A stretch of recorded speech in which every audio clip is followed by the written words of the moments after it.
Good morning, guys. It's Wednesday, and I didn't record anything yesterday. I didn't record anything on Friday, I don't think, and I have my reasons for that. I just didn't think I had anything compelling enough to share at the moment, um, which is okay. I tend to have a lot of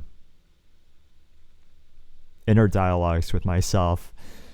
So, yeah, the past few days have been certainly introspective, just talking to myself about what do I really want to share, and do I really have anything to say? Do I have an impactful point to make?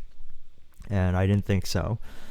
I almost wanted to record yesterday and do a show and tell with nothing to really show, and I'm kind of glad I scrapped that because it would have just been making noise for the sake of making noise. Anyway, it was the July 4th weekend, kind of a long weekend. Monday was a holiday for some and not for others.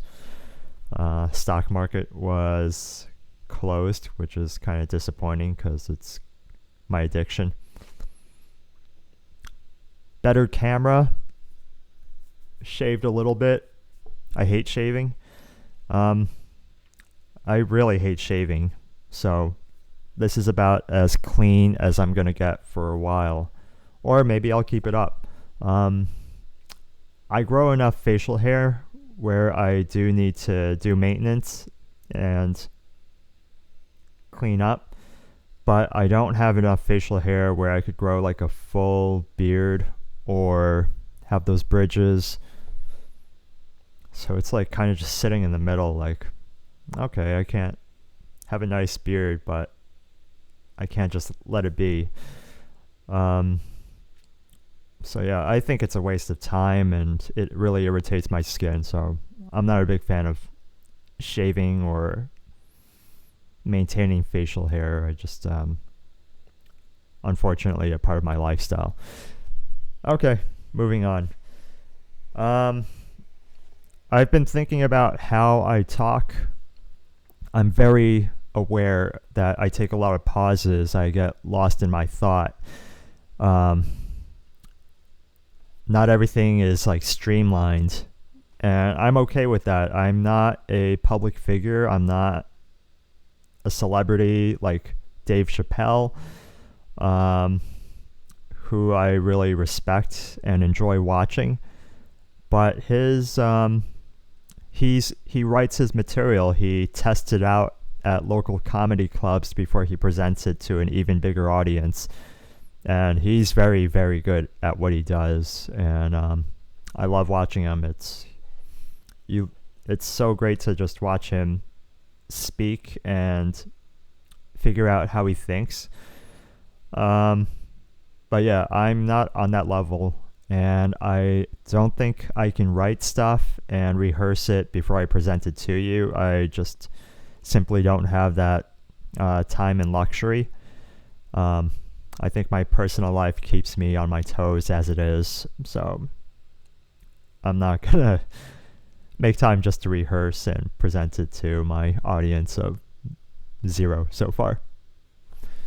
Other public figures who I enjoy speaking include former presidential candidate Andrew Yang and the now gone Anthony Bourdain. All the people I named so far are male figures. I'm aware of that.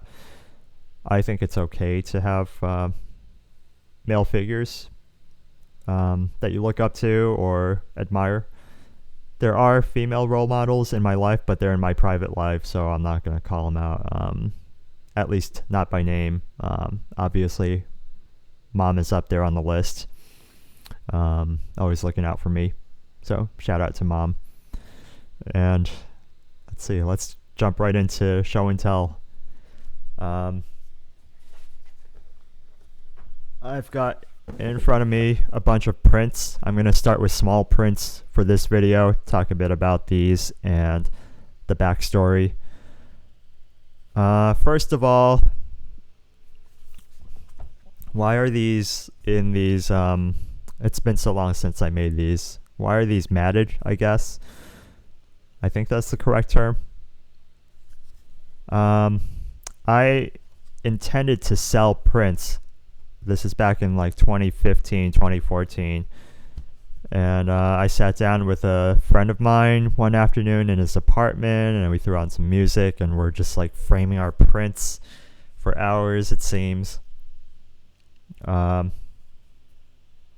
So first we tape the print to the mat.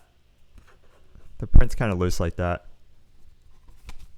And then the top gets taped as well. And then you could throw this in like an 8x10 frame and display it. On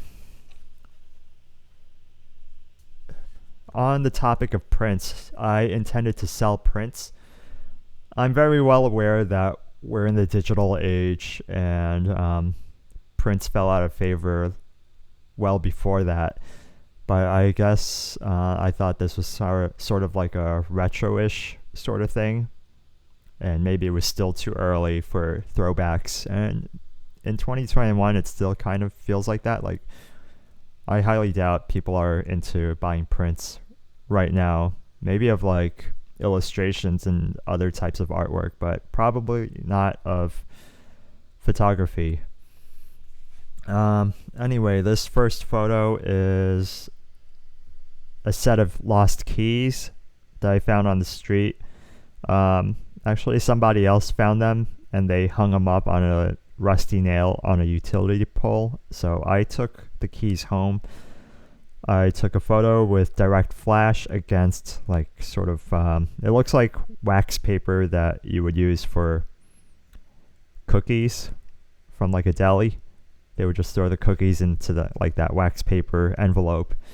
At the time, I was trying a lot of stuff with not with wax paper, with envelopes as well as direct flash, sort of influenced by a certain gentleman I was doing a lot of work for at the time. I think all creatives go through that stage, whether you're a musician or whether you are a visual artist or perhaps even a performer.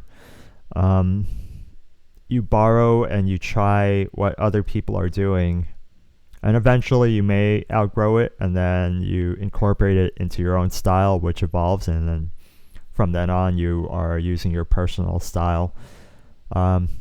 Those phases are important for developing as a person. So yeah, even though I don't really shoot this way anymore,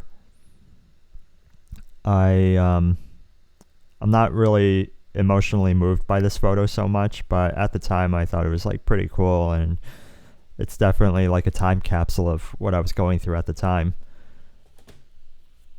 What else do we have? We've got this Long Island City, nighttime long exposure on Provia 400. Not Provia 400, Provia 100. They don't sell a 400 right now, as far as I know. It comes off with like these really, really green hues. So I think it's just cool to look at. I really liked how the skies looked, like that turquoise look for the sky. And yeah, that's all I have to say about that one. I've got this print as well, kind of like a UFO looking thing. This is also Long Island City. It's like a lamppost with like a reflective plate on the top. I think LEDs are supposed to come on. I don't know why they're not on. Anyway, that's how it looks. This is more abstract, so I personally can't say too much about it. I kind of want people to interpret what they're looking at.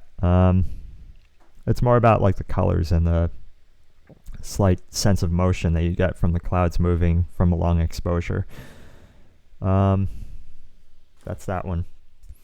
This one is a phone booth, a payphone, and I really like the orange and red tones that I got from taking a long exposure, as well as the light trails that you see in the back. For all you young ones and Gen Z and earlier, this is a payphone. You put quarters in it, and then you punch in the phone number. So you have to memorize the phone number of the person you want to call. And then the phone rings, and then you talk to the person until the automated message tells you to put more coins in. And at that point on, you can put in nickels or dimes. And you keep doing that until you run out of change or the other person doesn't want to talk to you anymore. So that is a payphone. And I kind of like this photo. It's kind of a reminder of what I grew up with, what things were like back then. It's certainly a time capsule of a photo. So, yeah, like I said, I tried to sell prints. That didn't work out. I've probably sold, I don't know, like 5 or less prints. I was doing like night markets, those types of events where people have pop-up stalls. And I remember at one particular market, I was totally the wrong fit for what they were going for. For some reason, they wanted like people who were making that their lives. Like they were investing in nice tables and display lamps and like furniture and all that crap. I just wanted to be really, really bare bones. Like, hey, this is just me and my egg crate, and I've got prints. That's it. I was going for like Annie Leibovitz. She had a story how she used to sell prints for like, I don't know, 20, 25 bucks on the street, way back before like blowing up. So I was kind of going for that, I think. Yeah, these photos, like I said, they don't really move me so much, but once in a while I like to just dust them off and look at them. I have a huge pile because, like I said, I didn't really sell any. I tried listing online. That didn't work out well either. But I'm okay with the learning experience. I learned how to mount prints. I got a lot better at making prints, understanding paper quality and all that. And some of that knowledge I still use right now for making albums. So it wasn't a lost cause. I mean, financially and from a productive standpoint, it seems kind of like inefficient. That's okay though. And prints still hold like a special place in my heart. I feel like the arrangement of photos side by side physically is something you still can't replicate with screens. I mean, you can make a collage, but like you can't rearrange it so quickly and play around with it until you find something that works. Like it'll take you a lot longer with digital. Okay, so I've got other large prints that I will share another time. They are more meaningful to me. They've got more human element and storytelling behind them. But yeah, thanks for checking out my nice 4K downres footage to 2K. Trying out a new camera. Be nice to each other. Be nice to yourself. Take it easy, guys. Have a good one.